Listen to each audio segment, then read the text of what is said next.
Good morning. Sunday tech ടൈമിന്റെ പുതിയൊരു എപ്പിസോഡിലേക്ക് എല്ലാവർക്കും സ്വാഗതം. എൻ്റെ ഫ്രണ്ട്സും അതേപോലെ വൈഫൊക്കെ പറയുന്നത് ഞാൻ ഒരുപാട് മസിൽ പിടിച്ച് ഒട്ടും ഫ്രീ അല്ലാത്ത രീതിക്കാണ് ഇങ്ങനെ വീഡിയോ റെക്കോർഡ് ചെയ്യുന്നത്, സംസാരിക്കുന്നത് എന്നാണ് പറയുന്നത്. അങ്ങനെ തോന്നുന്നുണ്ടോ? എനിക്ക് അങ്ങനെ തോന്നുന്നില്ല കേട്ടോ. എന്നെ സംബന്ധിച്ചിടത്തോളം ഞാൻ ഭയങ്കര കൂളായിട്ട് ഫ്രീ ആയിട്ടാണ് പറയുന്നത്.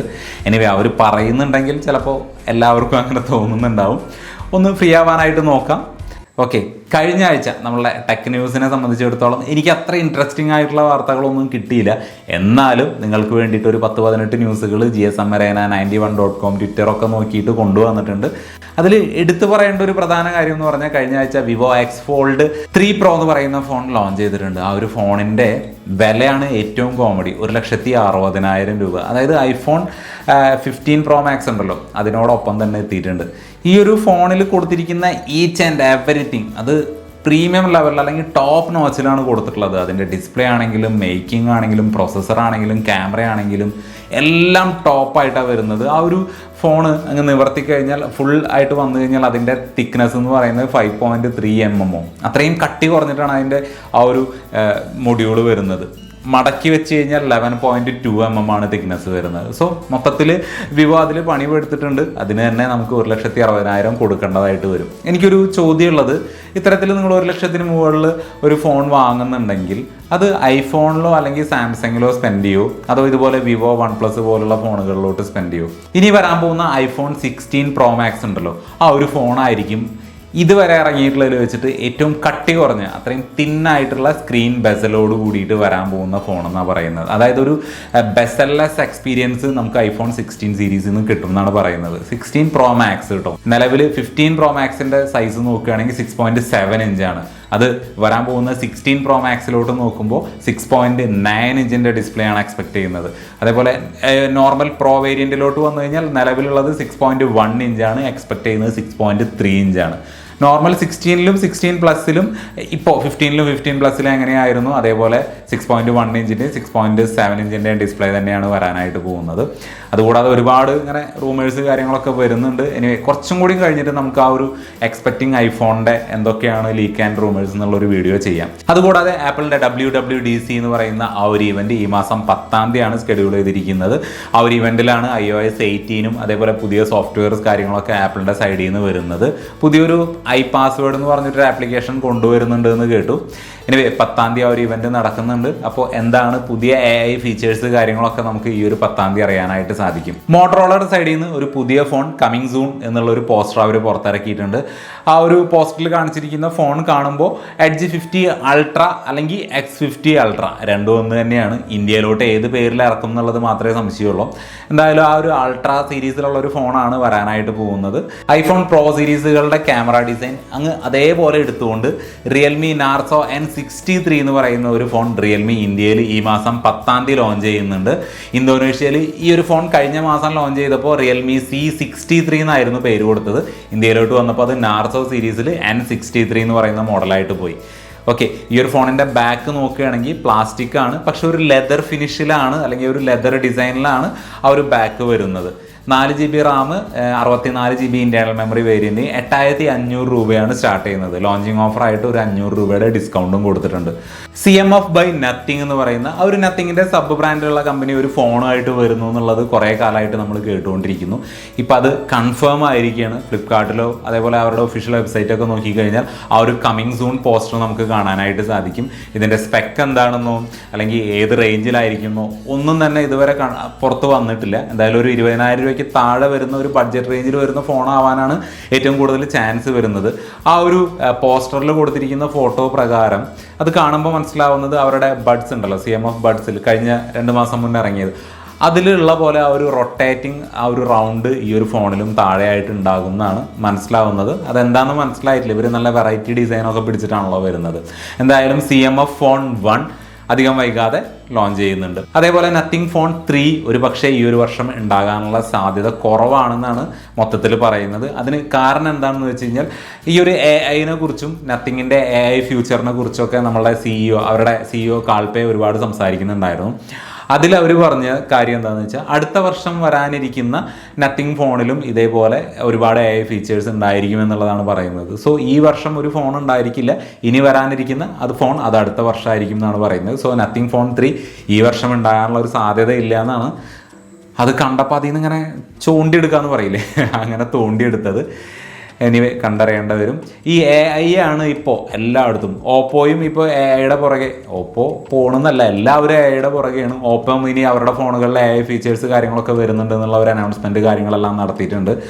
സോ ഇനി AI മയാണ്. ഇപ്പോൾ ഇതിന് മുന്നേ എന്ന് പറഞ്ഞാൽ 5G 100 മെഗാ പിക്സൽ വലിയ ഡിസ്പ്ലേ അത് ഇതെന്നൊക്കെ പറഞ്ഞ പോലെ ഇനി AI മയായിരിക്കും. അങ്ങനെ ആയിരിക്കും ഇനി മാർക്കറ്റിംഗ് സ്ട്രാറ്റജി. ഓക്കെ, കോർണിംഗ് എന്ന ഗ്ലാസ് മാനുഫാക്ചറിങ് കമ്പനി മിഡ് റേഞ്ചിലുള്ള ഫോണുകൾക്ക് വേണ്ടിയിട്ട് ഗോറില്ല ഗ്ലാസ് 7i എന്ന് പറയുന്ന ആ ഒരു ഡിസ്പ്ലേ പ്രൊട്ടക്റ്റിംഗ് ഗ്ലാസുകൾ പുറത്തിറക്കിയിട്ടുണ്ട്. ഏത് ഫോണായിരിക്കും ഈ ഒരു ഗ്ലാസ് വെച്ചിട്ട് ആദ്യം വരിക എന്നുള്ളതൊന്നും പുറത്ത് വന്നിട്ടില്ല. എന്തായാലും മിഡ് റേഞ്ച് ഫോണുകൾക്ക് വേണ്ടിയിട്ട് പുതിയ ഒരു ഗ്ലാസ് മോഡൽ വന്നിട്ടുണ്ട്. HTC എന്ന് പറയുന്ന ഒരു കമ്പനീനെ നിങ്ങൾക്ക് ഓർമ്മയുണ്ടോ? ഒരു കാലത്ത് വെറൈറ്റി ഡിസൈനിൽ ഒരുപാട് നല്ല ഫോണുകൾ ഇറക്കിയിട്ടുള്ള ഒരു കമ്പനി ആയിരുന്നു. പിന്നീട് മാർക്കറ്റിലെ കോമ്പറ്റീഷനും ഇതിലൊന്നും പിടിച്ചു നിൽക്കാനായിട്ട് സാധിച്ചില്ല, അവരങ്ങ് പൂട്ടിപ്പോയി. ഇപ്പോൾ അവർ ഇടയ്ക്കും തലയ്ക്കും 1-2 ഫോണുകളൊക്കെ ഇറക്കിയിട്ടുണ്ടായിരുന്നു, ഇന്ത്യയിലോട്ടൊന്നും വന്നില്ല കേട്ടോ. ഇപ്പോൾ അവരുടെ പുതിയൊരു ഫോൺ ഈ മാസം 12-ാം തീയതി ലോഞ്ച് ചെയ്യുന്നുണ്ട്. അതിൻ്റെ ഒരു പോസ്റ്റർ പുറത്ത് വന്നിട്ടുണ്ട്. ഏത് മോഡൽ ഫോണാണെന്നോ എന്താണെന്നോ അതിൻ്റെ സ്പെക്ക്, പ്രൈസ് റേഞ്ച് ഒന്നും പുറത്ത് വന്നിട്ടില്ല. U24 Pro എന്ന് പറയുന്ന ഒരു ഫോണാണ് ചാൻസ് എന്നാണ് മൊത്തത്തിലുള്ളൊരു സംസാരം. എന്തായാലും ഈ മാസം 12-ാം തീയതി HTC പുതിയൊരു ഫോണായിട്ട് വരുന്നുണ്ട്. ഒരു നല്ല തുടക്കമായിട്ട് കാണാം അല്ലേ? HTC ഇനിയും മാർക്കറ്റിൽ വരട്ടെ, കാരണം നല്ല ഫോണുകളായിരുന്നു, നല്ല വെറൈറ്റി ഡിസൈനിലുള്ള ഫോണുകളായിരുന്നു. ക്വാൽകോമിൻ്റെ സൈഡിൽ നിന്ന് സ്നാപ്ഡ്രാഗൺ 6s Gen 3 എന്ന് പറയുന്ന 5G ചിപ്സെറ്റ് മിഡ് റേഞ്ച് ഫോണുകൾക്ക് വേണ്ടിയിട്ട് കഴിഞ്ഞ ആഴ്ച ലോഞ്ച് ചെയ്തിട്ടുണ്ട്. മിഡ് റേഞ്ച് ഫോണുകൾക്ക് വേണ്ടിയിട്ട് എന്ന് പറഞ്ഞാൽ 10,000 രൂപയ്ക്ക് താഴെയുള്ള ഫോണുകൾക്കായിരിക്കും കേട്ടോ മിക്കവാറും. കാരണം ഇതിൽ മാക്സിമം സപ്പോർട്ട് ചെയ്യുക HD+ ഡിസ്പ്ലേ ആണ്. ഫുൾ HD+ൻ്റെ വീഡിയോ പ്ലേബാക്കേ കിട്ടുള്ളൂ. വൈഫൈ വേർഷൻ 5A സപ്പോർട്ട് ചെയ്യുള്ളൂ. സോ ഒരു 10,000 രൂപയ്ക്കൊക്കെ താഴെ എക്സ്പെക്ട് ചെയ്യാൻ പറ്റുന്ന ഒരു normal chipset Snapdragon 6s Gen 3 കഴിഞ്ഞ ആഴ്ച ലോഞ്ച് ചെയ്തിട്ടുണ്ട്. ഇപ്പോൾ നിങ്ങൾ കണ്ടുകൊണ്ടിരിക്കുന്നതാണ് സാംസങ് ഗാലക്സി വാച്ച് FE എന്ന് പറയുന്ന വാച്ചിൻ്റെ ലീക്ക്ഡ് ഇമേജുകൾ എന്ന് പറയുന്നത്. ഈ ഒരു വാച്ച് അവരുടെ ആ ഒരു ഫോൾഡ് ഫ്ലിപ്പ് സീരീസുകളൊക്കെ ഉണ്ടല്ലോ, എക്സ്പെക്ട് ചെയ്യുന്നത് ജൂലൈ 10-ാം തീയതി ആ ഒരു ഇവൻറ്റിൽ തന്നെയാണ് ഈ ഒരു വാച്ച് FE എന്ന് പറയുന്ന മോഡലും എക്സ്പെക്ട് ചെയ്യുന്നത്. ഒരുപാട് പ്രൊഡക്റ്റുകൾ ആ ഒരു ഇവൻറ്റിൽ സാംസങ്ങിൻ്റെ സൈഡിൽ നിന്ന് എക്സ്പെക്ട് ചെയ്യുന്നുണ്ട് കേട്ടോ. വാച്ച് അൾട്ര, ഈ ഒരു watch FE, ring, flip fold ഫോണുകൾ. സോ എന്തായാലും ജൂലൈ 10-ാം തീയതി വാച്ച് FE എന്ന് പറയുന്ന മോഡൽ കൂടി വരുന്നുണ്ട്. വിവോ V40 എന്ന് പറയുന്ന ഫോൺ അധികം വൈകാതെ ഗ്ലോബലി ലോഞ്ച് ചെയ്യാനായിട്ട് പോകുന്നുണ്ട്. ഇതിൻ്റെ ഇമേജ് കണ്ടപ്പോൾ എനിക്ക് മനസ്സിലായത് ഇത് കഴിഞ്ഞ മാസം ചൈനയിൽ ലോഞ്ച് ചെയ്ത S19 സീരീസ് ഉണ്ടല്ലോ, അതിൻ്റെ ഒരു റീനെയിംഡ് വേർഷൻ ആയിട്ടാണ് എനിക്ക് തോന്നിയത്. എനിവേ V40 എന്ന് പറയുന്ന ഫോണുകൾ അധികം വൈകാതെ ഇന്ത്യ അടക്കമുള്ള ഗ്ലോബലി ലോഞ്ച് ചെയ്യുന്നുണ്ട്. യൂറോപ്യൻ യൂണിയനിലും അതേപോലെ UK ഉള്ളവർക്ക് ഗൂഗിൾ പ്ലേ സ്റ്റോറിൽ നിന്ന് ഗൂഗിൾ ജെമിനി എന്ന് പറയുന്ന ആ ഒരു AI-യുടെ ഒരു ഡെഡിക്കേറ്റഡ് ആപ്പ് ഇപ്പോൾ നമുക്ക് ഡൗൺലോഡ് ചെയ്യാനായിട്ട് സാധിക്കും. അതൊരു നോർമൽ ആപ്പ് മാത്രമല്ല, നമ്മളുടെ നിലവിലുള്ള ഗൂഗിൾ അസിസ്റ്റൻ്റ് ഉണ്ടല്ലോ അതിനെ റീപ്ലേസ് ചെയ്തുകൊണ്ട് നമ്മളുടെ ഫോണിൻ്റെ വോയിസ് അസിസ്റ്റൻ്റ് ആയിട്ട് മാറ്റാനും സാധിക്കുന്നുണ്ട്.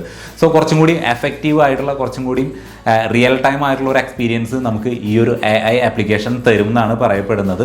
അധികം വൈകാതെ ഇന്ത്യ അടക്കമുള്ള മറ്റ് രാജ്യങ്ങളിലോട്ടും വരും. So AI. പോക്കോ M6 Plus എന്ന് പറയുന്ന ഒരു ഫോൺ പല സർട്ടിഫിക്കേഷൻ വെബ്സൈറ്റുകളിലും വന്നു തുടങ്ങിയിട്ടുണ്ട്. ഇത് ഷവോമി റെഡ്മി നോട്ട് 13R എന്ന് പറയുന്ന ഒരു ഫോണിൻ്റെ റീബ്രാൻഡഡ് വേർഷൻ ആയിരിക്കാനാണ് സാധ്യത എന്ന് പറയുന്നു. എന്തായാലും അധികം വൈകാതെ പോക്കോയുടെ സൈഡിൽ നിന്ന് M6 Plus എന്ന് പറയുന്ന ഒരു ഫോൺ ഗ്ലോബലി എക്സ്പെക്ട് ചെയ്യാം. റിയൽമി GT6 എന്ന് പറയുന്ന ഫോണിൻ്റെ റിയൽ ടൈം ഫോട്ടോസ് ആണ് ഇപ്പോൾ നിങ്ങൾ കണ്ടുകൊണ്ടിരിക്കുന്നത്. ഈ മാസം 20-ാം തീയതി ഈ ഒരു റിയൽമി GT6 എന്ന് പറയുന്ന ഫോൺ ഇന്ത്യയിൽ ലോഞ്ച് ചെയ്യുന്നുണ്ട്. റിയൽമി GT60 പോലെ തന്നെ സ്നാപ്ഡ്രാഗൺ 8s Gen 3 ചിപ്സെറ്റ് വെച്ചുകൊണ്ടാണ് ഈ ഒരു ഫോൺ വരുന്നത്. 40,000 രൂപ ആ ഒരു പ്രൈസ് റേഞ്ചിലാണ് മൊത്തത്തിൽ ഇതിൻ്റെ ആ ഒരു വില എക്സ്പെക്ട് ചെയ്യുന്നത്. എന്തായാലും 20-ാം തീയതി ഇന്ത്യയിൽ റിയൽമി GT6 ലോഞ്ച് ചെയ്യുന്നുണ്ട്. അതേപോലെ ഈ മാസം 12-ാം തീയതി ഷവോമി 14CV എന്ന് പറയുന്ന ആ ഒരു ഫോണും ഇന്ത്യയിൽ ലോഞ്ച് ചെയ്യുന്നുണ്ട്. അതിൻ്റെ കളർ വേരിയൻറ്റുകളൊക്കെ ഇപ്പോൾ പുറത്ത് വന്നിട്ടുണ്ട്. ബ്ലാക്ക്, ഗ്രീന്, ബ്ലൂ ആ ഒരു കളർ വേരിയൻ്റൊക്കെ കാണാനായിട്ട് സാധിക്കും. എനിവേ ഈ ഒരു ഫോണും 50,000 രൂപ ആ ഒരു പ്രൈസ് റേഞ്ചിൽ തന്നെ എക്സ്പെക്ട് ചെയ്യുന്നത്. സ്നാപ്ഡ്രാഗൺ 8 Gen 3 ചിപ്സെറ്റ്, ലൈക്കയുടെ ക്യാമറ സെറ്റപ്പ് ഒക്കെയാണ് ഇതിൽ വരുന്നത്. എന്തായാലും ഈ മാസം 12-ാം തീയതി ഷവോമി 14CV ലോഞ്ച് ചെയ്യുന്നുണ്ട്. അതേ ദിവസം തന്നെ, അതായത് ഈ മാസം 12-ാം തീയതി ഓപ്പോയുടെ സൈഡിൽ നിന്ന് F27 Pro Plus എന്ന് പറയുന്ന ഒരു സ്മാർട്ട് ഫോൺ ഇന്ത്യയിൽ ലോഞ്ച് ചെയ്യുന്നുണ്ട്. ഇതിൻ്റെ ഒരു റീറ്റെയിൽ യൂണിറ്റ് യൂണിറ്റിൻ്റെ അൺബോക്സിങ് വീഡിയോ പുറത്ത് വന്നിട്ടുണ്ട്. ഞാനിതിവിടെ പ്ലേ ചെയ്യാം. വീഗൻ ലെതറിൻ്റെ ഫിനിഷിങ്, അതേപോലെ ഡിമെൻസിറ്റി 7050ൻ്റെ പ്രോസസ്സർ, കർവ് ഡിസ്പ്ലേ ഒക്കെയാണ് ഈ ഒരു ഫോണിൽ എക്സ്പെക്റ്റ് ചെയ്യുന്നത്. ഓപ്പോ ആണ്, അതുകൊണ്ട് തന്നെ നമുക്ക് ഇതിൻ്റെ പ്രൈസ് റേഞ്ച് എന്തായിരിക്കും എന്നുള്ളത് ഒരു കാരണവശാലും പ്രെഡിക്റ്റ് ചെയ്യാനായിട്ട് പറ്റില്ല. പിന്നെ ഒരു പ്രത്യേകതയും കൂടി ഈ ഒരു ഫോണിനുണ്ട്. IP69ൻ്റെ വാട്ടർ ആൻഡ് ഡസ്റ്റ് പ്രൊട്ടക്ഷൻ വെച്ച് വരുന്ന ഇന്ത്യയിലോട്ട് വരുന്ന ആദ്യത്തെ ഫോണായിരിക്കും ഈ ഒരു F27 Pro Plus എന്ന് പറയുന്ന ഫോൺ. UK ഗവൺമെൻറ് ആപ്പിളിനോട് ചോദിച്ചു, നിങ്ങൾ ഈ ഫോണുകൾക്കൊക്കെ എത്ര വർഷത്തെ സപ്പോർട്ട് കാര്യങ്ങളൊക്കെ കൊടുക്കുന്നുണ്ട്, അതിനെക്കുറിച്ച് ഒരിക്കലും മെൻഷൻ ചെയ്തിട്ടില്ലല്ലോ എന്നുള്ളത്.